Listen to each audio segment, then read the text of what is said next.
friends, hope everybody is fine. So మన abstract series 1లో ఇది 13th painting ఈరోజు చేయబోతున్నాను. సో అబ్స్ట్రాక్ట్ సిరీస్లో డిఫరెంట్ స్టేట్ ఆఫ్ మైండ్ తోటి ఎక్స్ప్రెషన్స్, నరేషన్స్, లేకపోతే క్వైట్ ఇంప్రెషనిస్టిక్ గాను, ఒక కంప్లీట్గా ఒక ఏమంటారు డ్రామాటిక్ వేలో కొన్ని ఎట్లా చేయడం జరుగుతుంది కొన్ని పెయింటింగ్స్. ఈరోజు కైండ్ ఆఫ్ చూద్దాం, ఒక మంచి ల్యాండ్స్కేప్ ఫీల్ ఏమైనా వస్తుందేమో అనుకుంటున్నాను. మూడ్ అలా ఉంది, థాట్ అలా ఉంది, క్లైమేట్ అలా ఉంది. సో అందరికీ అనిపించవచ్చు ఏంటి చేతికి వేసుకున్నారని. ఇది gloves. So one of Sharath, artist Sharath garu ఆయన అడ్వైజ్ చేశారు. So better instead of use old hand, better wear some gloves or something అని. So thanks for mister Sharath from Amravati, Maharashtra. So thank you so much for your advice. So wearing this gloves, now I am doing painting. Let's do start.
Art చాలా బాగుంది sir.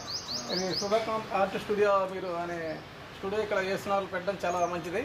ఇక్కడ మన ఉడాపార్క్లో ఉండే పిల్లలకు చాలా ఉపయోగపడుతుంది. అలాగే మీరు ప్రతి వీక్లో వన్ టైం ఏమంటే మీరు ఆర్ట్స్ చేస్తూ ఉంటారు. డిఫరెంట్ గ్యాలరీస్ మా ఉడాపార్క్లో డిస్ప్లే చేస్తే పిల్లలందరూ చూసి ఇంకా మీకు ఇంప్రెషన్గా ఈ ఏరియా మొత్తం అంతా మీరు పిల్లలకి నేర్పించాలని మా ఆశ. సార్ ఎందుకంటే సార్ మీరు ఉన్న కళను ఏమంటే ఇప్పుడు పిల్లలకి తెలియదు అనమాట. ఇక్కడ ఆర్టిస్ట్ ఉన్నారు, ఇట్లా నేర్పిస్తారని తెలియదు. కాబట్టి మీరు వేస్తున్నారు ఉండే ఒక 10 మంది పిల్లలకి మీరు నేర్పించినట్టుంటే ఇంకా 10 నుంచి 20, 20 నుంచి 30, 30 నుంచి 40, 100 మెంబర్స్ అలాగా మీకు ఇక్కడ వేస్తున్నారు ఉండే ఒక 500 మంది పిల్లలు ఏమంటే ప్రతి వీక్లీ సాటర్డే సండే వస్తారు. కాబట్టి మీరు ఒక 10 మంది పిల్లలకి నేర్పించేటట్టుంటే మీ పేరు, మీ స్టూడియో పేరు మన ఇక్కడ సికింద్రాబాద్, రంగారెడ్డి కాకుండా హైదరాబాద్, తెలంగాణ స్టేట్ మొత్తం నెంబర్ 1 పొజిషన్ ఉండాలని మా ఆశ సార్. నా పేరు కనన్ గౌడ్. నేను karate, skating and martial arts expert, self defence కూడా మన నేర్పించడం జరుగుతుంది. ఇలాగే మా విద్యార్థులను కూడా మీ దగ్గర పంపించడం జరుగుతుంది. మీరు ఇంకా మంచిగా మాకు కూడా సహకారాలు చేస్తారని మా ఆశ. Thank you once again. Thank you sir. Thank you so much. And master garu, karate master mister Kanan Goud garu ఇదే ప్రిన్సెస్లోనే మన గుడా పార్క్లోనే ఆయన క్లాసెస్ రన్ చేస్తున్నారు. ఇంకా చాలా ఇంటర్నేషనల్ స్కూల్స్కి కూడా కరాటే ఇన్స్ట్రక్టర్ గాను, తర్వాత సెల్ఫ్ డిఫెన్స్ కోర్సెస్, తర్వాత ఫిలిం ఇండస్ట్రీలో కూడా ఫైట్ మాస్టర్స్కి కొన్ని కొత్త స్కిల్స్ నేర్పించడము, తెలియజెప్పడము. సో రామ్ లక్ష్మణ్ గారు ఇలాంటి చాలామందితోటి మంచి లింక్స్ ఉన్నాయి సార్కి. అలాగే మాస్టర్ సుమన్ గారు, యాక్టర్ సుమన్ గారు సపరేట్ మంచి కరాటే ప్రొఫెషనల్ ఆయన కూడా. సో ఆయనకు కూడా బాగా క్లోజ్ మాస్టర్ గారు. So thanks for thank you sir. Wonderful bite. Okay sir. ఇలాగే కొనసాగిద్దాం సార్. మంచి సక్సెస్ ఈ చేతులు కలపగా సక్సెస్ వేలా మనం పోదాం sir. Thank you sir. Thank you right. మంచి హాయ్ ఫ్రెండ్స్, చూశారు కదా ఈరోజు అబ్స్ట్రాక్ట్ సిరీస్ 1లో painting 13. So acrylic medium canvas. మామూలుగా ఇందాక చెప్పినట్టుగానే ఇట్స్ అబ్స్ట్రాక్ట్ ఎక్స్ప్రెషన్లోనే ల్యాండ్స్కేప్ అనేదాన్ని ప్లాన్ చేసుకున్నాను. సో ఆల్మోస్ట్ నాకైతే కొంచెం సాటిస్ఫాక్షన్గా అనిపించింది. Good enough. సో ఇంకా కీప్ ఆన్ వర్క్ చేస్తూ ఉండాలి. మనం ఒక లాంగ్వేజ్ అనేది అటైన్ చేయాలి. ఒక లాంగ్వేజ్ అనేది నాకు కనెక్ట్ అవ్వాలి. ఒక లాంగ్వేజ్ అనేది ఫామ్ అవ్వాలి. అంటే ఒక విజువల్ కమ్యూనికేషన్కి కూడా ఒక లాంగ్వేజ్ అనేది ఉంటుంది. That is art. Extreme attainment అంటే ఎక్స్ట్రీమ్లో మనం సక్సెస్ అయ్యాము అని చెప్పడానికి, మనం సక్సెస్ అయ్యాము అని అనడానికి ఉన్నది ఒకటి. To communicate others we need a language through the medium of visual arts that should be attain. So ఇలాంటి ప్రాసెస్లో, ఇలాంటి స్టేట్ ఆఫ్ మైండ్ తోటి సింప్లిఫికేషన్ చేస్తూ విజువలైజేషన్లో నాకంటూ ఒక లాంగ్వేజ్ని, భాషని ఆ మాధ్యమంలో తయారు చేసుకుంటూ ఆ భాష కోసము చేస్తున్న ప్రయత్నము, ఆ భాషలో ఒక సరళత రావడానికి, ఆ భాషలో ఒక సరళమైనటువంటి భావ వ్యక్తీకరణ విధానానికి చేస్తున్న ప్రయత్నం ఇది. సో హోప్ యూ మీ అందరికీ బాగా నచ్చచ్చు, నచ్చకపోవచ్చు. సో ఎనీవే మీ కామెంట్ కూడా ఇవ్వండి, మీ క్రిటిక్ కూడా ఇవ్వండి. సో అది చాలా ఇంట్రెస్టింగ్ ఉంటుంది. మీరు ఆర్టిస్ట్ కావచ్చు, ఆర్ట్ లవర్ కావచ్చు, అసలు ఆర్ట్కి సంబంధం లేని వ్యక్తి కూడా కావచ్చు. ఇది చూసినప్పుడు మీకు కలిగిన ఒక అనుభూతి, ఒక అభిప్రాయము, ఏదో ఒకటి ఒక మనిషి మీద అట్లా, ఒక పెయింటింగ్ మీద అట్లా అన్నట్టుగా ఒక మాట చెప్పండి. So that will be fine. మంచిగా ఎలా ఉన్నా విల్ రిసీవ్. నేను ఎలా ఉన్నా, మీ అభిప్రాయం ఎలా ఉన్నా నేను రిసీవ్ చేసుకుంటాను. సో అలాగే సుధాకాంత్ ఆర్ట్ స్టూడియోకి అందరూ వీలైతే ఎప్పుడైనా రండి. So will have a nice meeting. Camera person Dharmaraju, shooting. Thank you.